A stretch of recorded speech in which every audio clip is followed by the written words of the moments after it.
Canada is considered one of the most productive countries in the world. It's got a skilled workforce, a GDP now closing in on $2 trillion, yet underneath, there's trouble. Many Canadians now feel completely burnt out from work. It's a real health issue, but left unchecked, a serious economic one too, potentially. So what can be done to make things better? Whose responsibility is it? And what role can government play? Tonight, in our series on work stress, we'll tackle those questions. Jay Goldman is the managing director at Click Health. It's been recognized as one of the best managed companies in the country. His vision, an empathetic corporate culture that puts workers first. Sunil Johal is a policy director at the Mowat Centre. That's a University of Toronto think tank, but he's also got the ear of the federal government as chair of an expert panel advising on how to modernize labor standards. We also have Kristen Harrison, founder and CEO of Prosper, an organization specifically designed to empower workers to navigate the modern labor market. I guess I'm just sort of curious. I mean, what is it that you guys sort of hear when you talk to everyday people about, you know, what the problem is, what is stressing people out? Kristen, what are you hearing? I'm hearing a lot around, you know, I'm feeling overworked. I'm feeling overly connected to work. I think it's important as a conversation to think about how do you balance that with self-care practices, as an example, a $10 billion industry now, I've been told. So. Jay, I mean, your peers, your employees, I mean, what do you hear? If you think about a lot of the sort of technology of management that we use today, it was invented at the turn of the last century for the Industrial Revolution. The world has completely changed since then. Technology has changed, our ability to be connected has changed, and we still approach the way that we manage our companies with a lot of the same things that we've always done. And the disconnect between those and the reality we have day to day is creating a lot of tension for people.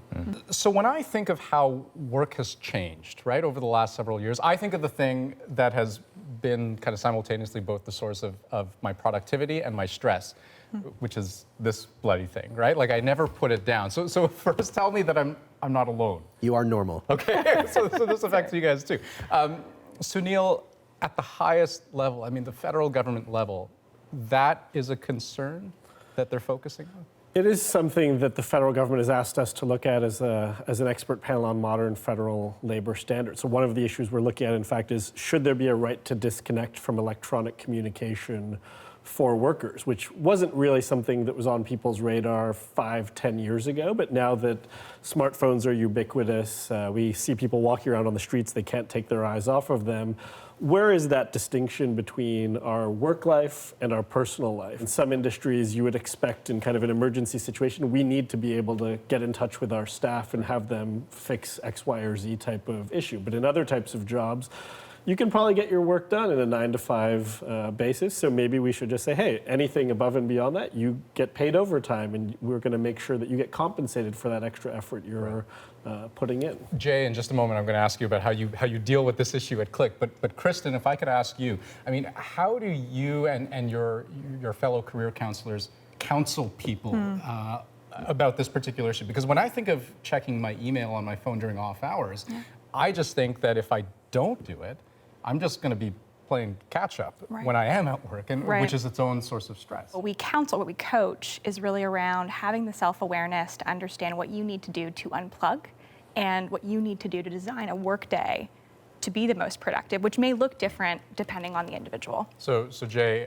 how do you get people to walk that line? What is that line in your business? I agree. I think it is somewhat about a self-management question. There's also an expectation management piece in there. So when we think about our leaders in the organization, the behavior that they exhibit is what the people who report to them are going to model. If I start emailing my team at 11 o'clock at night and 1 o'clock in the morning, my team's going to feel an obligation to respond to that, and so they're going to adopt a behavior that looks the same as what I'm putting out. Our culture is really built around empathy. It's one of the most important things that we model as leaders in the organization and that we've constructed it around. When we look for people coming into the company, we have a set of essence and character traits. There's a combination of drive and empathy. And it is really, in some ways, two sides of the same balance. We look for people who have empathy for their peers, for our clients, for everybody who works in the company, but who match that with a considerable amount of drive.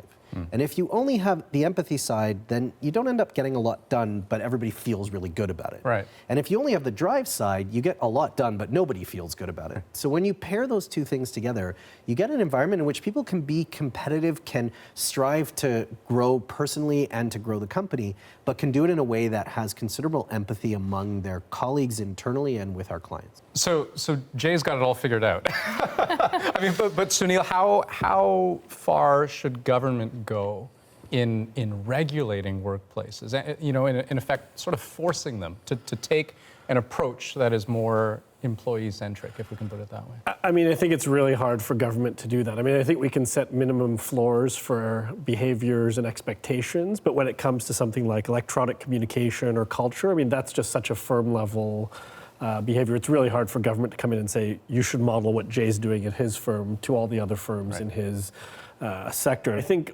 ultimately what this all comes down to is we need more conversations between management and employees at firms so that there are clear expectations around what is expected and what's not expected. And I also think more firms in Canada need to pay attention to these burnout costs. I mean, they don't pay attention to what are the costs to us as a firm in terms of the stress of our employees, lost productivity, absenteeism.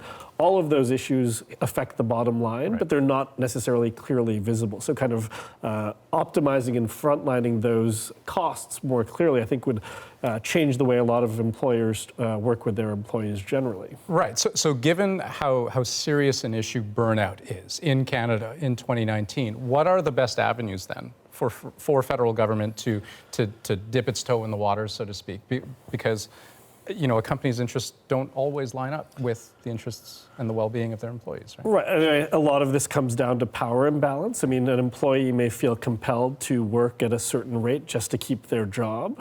So that comes down to issues of, do I have opportunities to voice my concerns around the standards in my workplace without fear of reprisal? So I'm not going to get fired because I raised with my boss that, hey, you're expecting a little too much from me. It's not fair that I'm having to do all this extra work. So, I mean, that's an area where government could step in and kind of nudge firms to think about what are avenues for having more voice for employees without fear of reprisal. There's opportunities to mandate firms to be more transparent around their practices around some of these types of behaviors. So you must publish, if you're above 50 employees or 100 employees, what your policy is on work-life balance or your policy is on electronic communication. So, I mean, hard to develop very specific rules, but I think easier for government to step in and kind of nudge the floor up and push firms in certain general directions. Right. So, okay, so Kristen, what can I do to manage stress and burnout? Andrew, it is a tough question. And when you think about stress, I mean, this is not a new concept. Since the Industrial Revolution, we've been overworking, and labor relations came in to say, wait a second, 9 to 5 is something we should put in place around the 40s and beyond. So now we're in this era where people are choosing to work a little bit differently. So for you individually, perhaps, you work, your best hours are from 6 p.m. to 10 p.m. So being able to find and navigate your career to find the right workplace for you that allows you to create an environment that's tied not only to how you choose to work, how you like to work, but also your core values as an individual. The other thing I think is asking more of your employer. So of course, there needs to be a psychologically safe space for you to be able to manage up.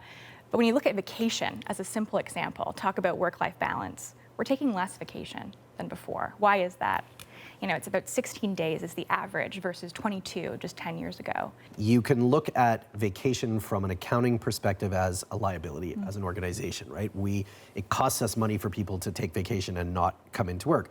But I think the benefits far outweigh that. Our people come back recharged, excited, re-engaged in what they're doing, productivity goes up, and people are happier about the work that they're doing. They get to spend some time with their families. So our perspective on it is that we should help our people to take that vacation. If I could just add one thing, I think we also need to think about the type of worker that you are. I mean, if you're in a full-time position in a highly competitive industry where you have options, it's much easier for you to say, hey, I have concerns about what's going on. If you're a part-time, temporary person, you're more vulnerable and more apt to just go along with what's being asked of you. So I think we also need to think about kind of what's the vulnerability of people in the labor market and how do we protect those who don't have a choice to say no and feel like I have got to do whatever I have to keep this job or to get my contract extended. So I think that's another element we need to consider here as well. For all those people who are watching this conversation and listening and trying to think, okay, so what is the takeaway then that I should try to keep in mind when I think of my relationship with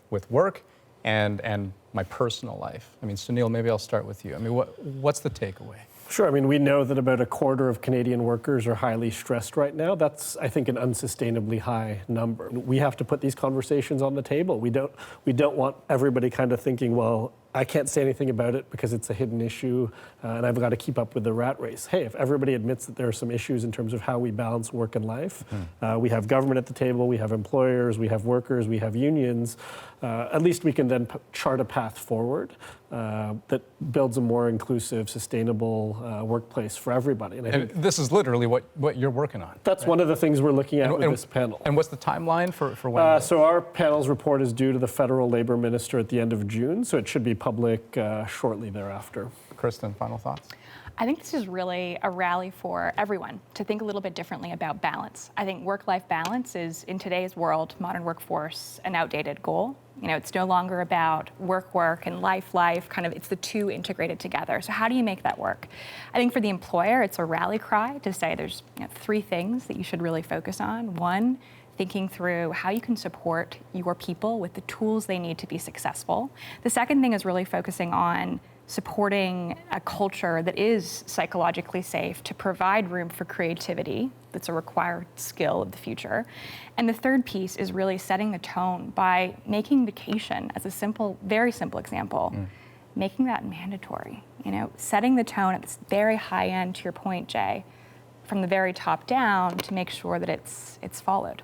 I'm on board. Jay? Yeah, I like it too. Everyone likes mandatory vacation. Last word goes to you.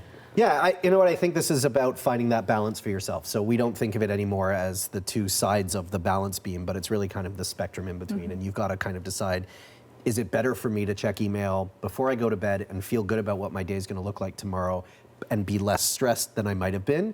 Then that's the right balance for me, and other people might have a different approach. For them, it might be putting their phone away when they get home and not looking at it at all. Just the tip of the iceberg, I'm sure, but it is a start. Jay, Sunil, Kristen, thanks so much. Thank you. Thank you. So you just heard from the experts. Now we want your take. How do you avoid burnout? Head over to our Instagram feed and leave a comment in our stories. We're at CBC The National.